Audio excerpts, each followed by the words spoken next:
नमस्कार, मेरा नाम नेहा है और आज हम 12वीं कक्षा की पुस्तक भूगोल का अध्याय 7 तृतीयक एवं चतुर्थ क्रियाकलाप पढ़ेंगे।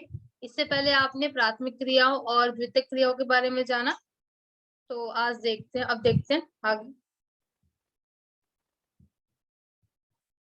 सबसे पहले पढ़ते हैं तृतीयक क्रियाकलाप क्या होते हैं। तृतीयक क्रियाकलाप यह सेवा क्षेत्र से संबंधित है, मतलब इस तृतीयक क्रियाकलाप में सेवाएं प्रदान की जाती है। जैसे प्राथमिक क्रियाओं में हमारा आकेट था, भोजन संग्रहण, कृषि वगैरह था, और द्वितीयक क्रियाओं में व्यापार वाणिज्य था, वस्तुओं का उत्पादन। और तो तृतीयक क्रियाकलाप में पढ़ते हैं ये सेवाओं क्षेत्र से संबंधित है, मतलब इसमें सेवा दी जाती है, जैसे कि शिक्षक की सेवा, चिकित्सक की सेवा, वकील की सेवा, ऐसे।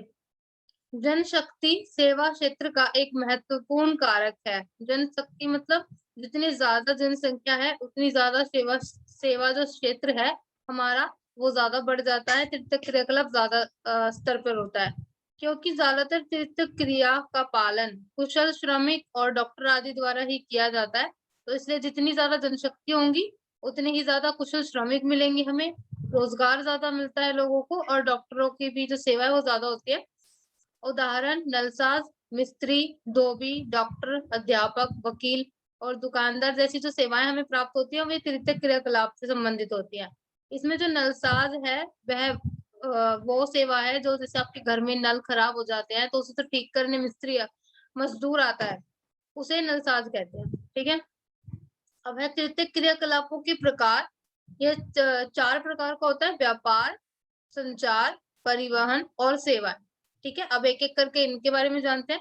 तो सबसे पहले पढ़ते हैं व्यापार और वाणिज्य क्या होता है।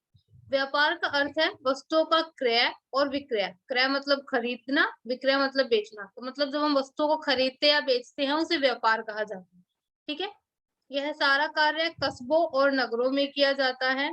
कस्बों यहाँ पर छोटे गांवों के लिए लिया गया है, जिन्हें व्यापारिक केंद्र कहा जाता है। मतलब जो वस्तुओं को बेचने या खरीदने का जो व्यापार होता है, जो काम होता है, वह नगरों में भी होता है और कस्बों में भी होता है।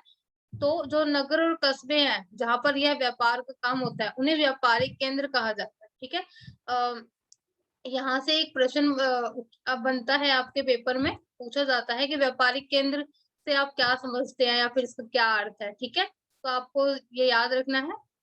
आगे बढ़ते हैं, ग्रामीण विपणन केंद्र। अब इसमें बताया था कि कस्बों और नगरों में भी व्यापार किया जाता है, तो जानते हैं जो ग्रामीण में व्यापार होता है वो कैसे होता है। ग्रामीण विपणन केंद्र, विपणन का अर्थ यहाँ पर व्यापार से ही है। ग्रामीण क्षेत्रों के बाजार, मतलब जो ग्रामीण क्षेत्रों में जो बाजार होते हैं उन्हें उन्हें ग्रामीण विपणन केंद्र कहा जाता है। यह निकटवर्ती बस्तियों का पोषण करते हैं, मतलब आसपास के जो लोग हैं उनकी जरूरतों की चीजें यहाँ पर मिलती हैं। यहाँ पर ऐसा नहीं होता कि दूर किसी शहरों से लोग आते हैं, फिर दूर दराज के गांवों से लोग आते हैं यहाँ पर बाजार में खरीदारी करने। ये आसपास जो छोटी बस्तियां होती हैं गांव में उन्हीं का ही ये पोषण करते हैं।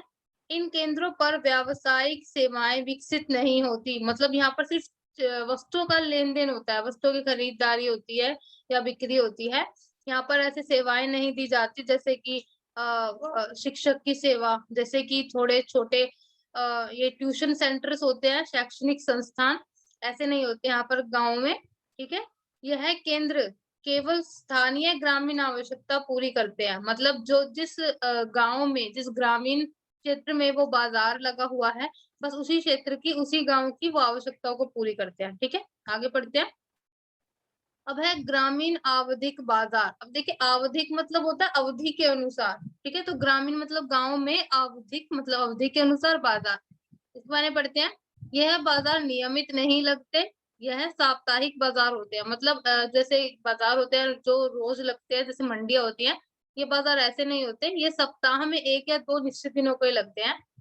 जो सप्ताह में एक या दो निश्चित दिनों को ही लगते हैं, आसपास के क्षेत्रों के लोगों की आवश्यकताओं को पूरी करते हैं।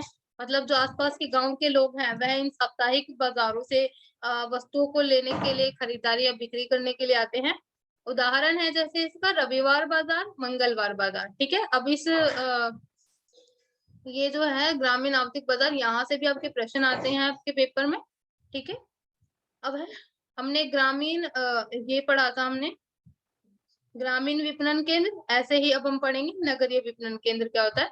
नगरीय विपणन केंद्र, यह केंद्र विशेष नगरीय सेवाएं देते हैं, मतलब ये नगरों में लगे होते हैं और यहाँ पर गाँव के ज्यादा गाँव के मुकाबले ज्यादा यहाँ पर आपको सेवाएं दी जाती हैं, ज्यादा विभिन्नताएं होती हैं यहाँ की वस्तुओं में। यह विनिर्मित वस्तुएं प्रदान करते हैं, मतलब जो ग्रामीण बाजार था वहां पर क्या था, कच्चा माल भी बिकता था, जैसे कि चमड़ा भी बिक जाता था, लकड़ियां बिकती थी या फिर कच्चा लोहा भी मिलता था। पर ये जो नगरीय बाजार हैं यहाँ पर विनिर्मित वस्तुएं प्रदान करते हैं, मतलब यहाँ पर आपको कच्चे माल तो शायद मिल जाए, पर यहाँ पर आपको जो उद्योगों में तैयार माल भी आपको मिलता है, जैसे कि आपको कुर्सियां मेज मिल जाएंगे या फिर लोहे का कोई सामान मिल जाएगा। यहाँ पर आपको तैयार वस्तु भी बहुत अच्छे से मिल जाती है और वो भी विभिन्नताओं वाली कई प्रकार की। यह केंद्र नगरों में स्थित होते हैं। यह कुछ विशेष बाजार भी उपलब्ध कराते हैं, जैसे श्रम बाजार, मतलब वहां पे मजदूर वर्ग भी आपको उपलब्ध हो जाता है। आवासान, मतलब रहने के लिए जगह, जैसे किराए के घर वगैरह। निर्मित उत्पादों का बाजार, ठीक है, मतलब जो तैयार वस्तु होती हैं। और आयातित वस्तुओं का बाजार, मतलब जो चीजें बाहर देशों से हमारे देश में आयात की गई हैं, जैसे कि चीन से काफी सारे सजावटी सामान आते हैं, तो मतलब उन वस्तुओं का भी बाजार होता है। यह केंद्र व्यावसायिक सेवा भी उपलब्ध कराते हैं, मतलब व्यवसाय से संबंधित सेवाएं, जैसे कि शैक्षणिक संस्थान जहाँ पर आपको अलग से ट्यूशन पर पढ़ाया जाता है, ठीक है, और अध्यापक इत्यादि। समझो, आगे बढ़ते हैं। अब इसमें है फुटकर व्यापार, मतलब फुटकर व्यापार क्या होता है, ये फुटकर व्यापार और थोक व्यापार ये बहुत ही ज्यादा महत्वपूर्ण विषय है। इनमें से हर बार ज्यादातर हर बार प्रश्न पूछे जाते हैं आपके पेपर में, तो आप इन्हें बहुत अच्छे से तैयार करके जाइएगा। और ये ज्यादा मुश्किल भी नहीं है, ये बहुत आसान है, इसको समझते हैं। फुटकर व्यापार, इसमें वस्तुओं और सेवाओं को सीधे अंतिम उपयोगकर्ता को बेचने का कार्य किया जाता है। मतलब इसमें क्या होता है, जो वस्तुएं हैं या फिर सेवाएं हैं उनको सीधा ना जो उपभोक्ता है उसको बेचा जाता है। ठीक है, मान लीजिए कोई वस्तु है, ठीक है, तो उनको सीधा जो खरीदार है, जो घरेलू लोग हैं, जो इनका उपभोग करेंगे, जो इन्हें इस्तेमाल करेंगे, सीधा उन्हें बेचा जाता है, चाहे वो सेवाएं हो चाहे वस्तुएं हो। ठीक है, उपभोक्ताओं को भेजे जाने वाले सामान और सेवाएं उनके निजी उपयोग के लिए है, ना कि पुनर्विक्रय या व्यवसाय गतिविधि के लिए। मतलब जो उपभोक्ता है, जो घरेलू लोग हैं, उन्हें जो सामान या वस्तुएं या सेवाएं जो उन्हें बेची गई हैं, वे दोबारा बिक्री के लिए नहीं है, वे हैं सिर्फ ताकि जो घरेलू लोग हैं उन्हें उपयोग कर ले। ठीक है, जैसे फुटकर व्यापार होता है, जैसे कि आप दुकान से अगर आप 1 किलो चीनी लाते हैं, तो आप उसे बेचने के लिए नहीं लाए, आप उसे घर में इस्तेमाल करने के लिए लाए, आप उसे चाय में इस्तेमाल करेंगे और जो भी आप मीठा बनाना चाहते हो उसमें इस्तेमाल करते हो, ठीक है? आप उसकी दोबारा बिक्री नहीं कर रहे हो, ठीक है? और ना ही व्यवसाय के लिए, मतलब उसे दोबारा बेचने वगैरह के लिए। आगे बढ़ते हैं, फुटकर बिक्री, जिसे खुदरा बिक्री भी कहते हैं, उत्पाद वितरण की श्रृंखला में सबसे अंतिम गतिविधि है। देखिए, जो उत्पाद होता है, मतलब वस्तु है हमारी, जो वितरण होता है उसका बंटवारा करते हैं, तो सबसे पहले क्या होता है कि सबसे पहले उद्योगों, कच्चा माल जो होता है वो उद्योगों में आता है। ठीक है, 1 मिनट में आपको अच्छे से बताती हूँ।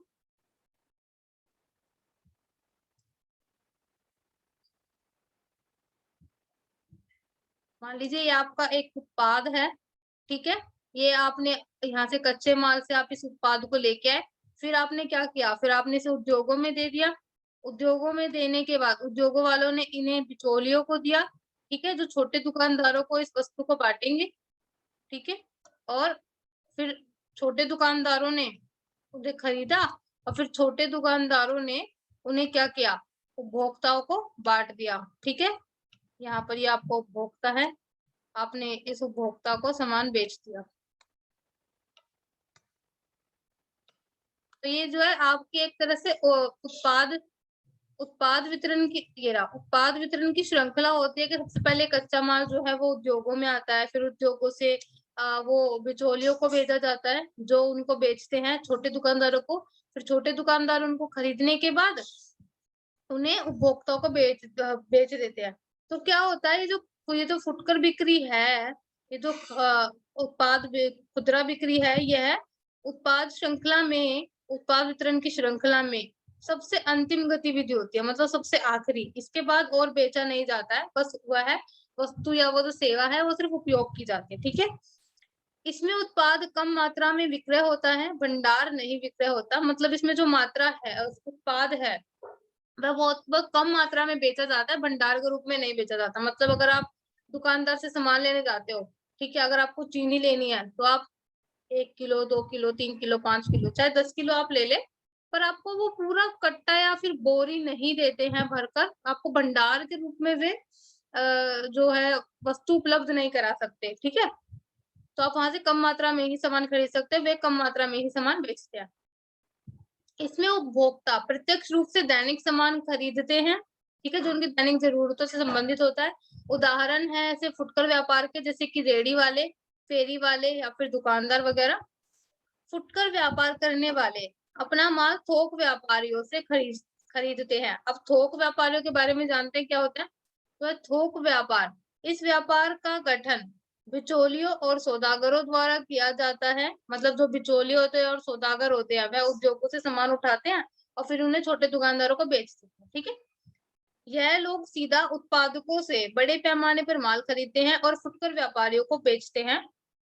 फुटकर व्यापारी आप समझ रहे हो, ये छोटे दुकानदार, ये जो हमने यहाँ पढ़ा था।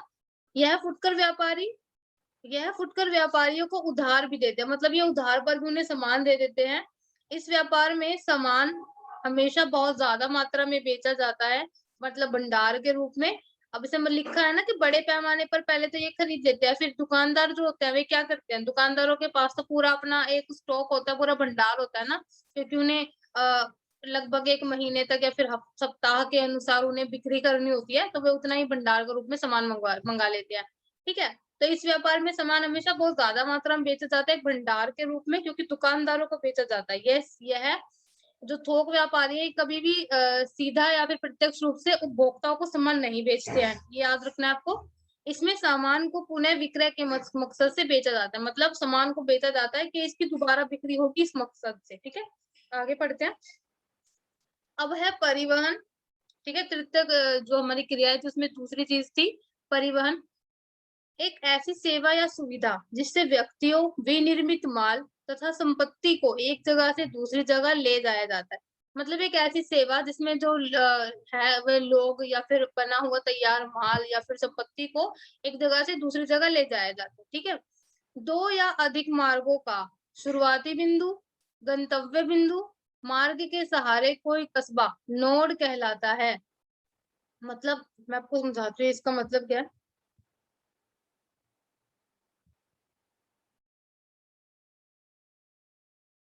मान लीजिए ये एक आपका जो है ये रोड है या फिर मार्ग है, ठीक है।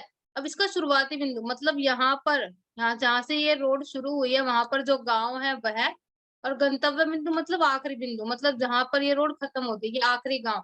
या फिर मार्ग के सहारे, ये मार्ग है आपका, तो इसके सहारे मान लीजिए कोई छोटे मोटे गांव है आपके, ठीक है। तो ये सब क्या कहलाता है, ये शुरुआती बिंदु, ये बीच में जो गांव आपके पड़ जाते हैं, मतलब सहारे जो गांव होते हैं, या फिर गंतव्य बिंदु को हम नोड कहते हैं, ठीक है। इनको नोड कहा जाता है। प्रत्येक रोड 2 नोडों को जोड़ती है जिसे योजक कहते हैं। अब ये जो रोड है, अब देखिए इसने 2 नोडों को जोड़ा, एक तो पहला ये वाला नोड, ठीक है, और दूसरा ये वाला नोड, ठीक है। मतलब कम से कम 2 को तो हमेशा जोड़ती है, ठीक है। तो इसे क्या बोलते हैं, योजक। मतलब किसी रोड के सहारे या फिर किसी रास्ते के सहारे जो कोई गांव पड़ता है छोटा, कोई गांव या उसका शुरुआती बिंदु या फिर उसका गंतव्य बिंदु, आखिरी बिंदु जो होता है वह नोड कहलाता है।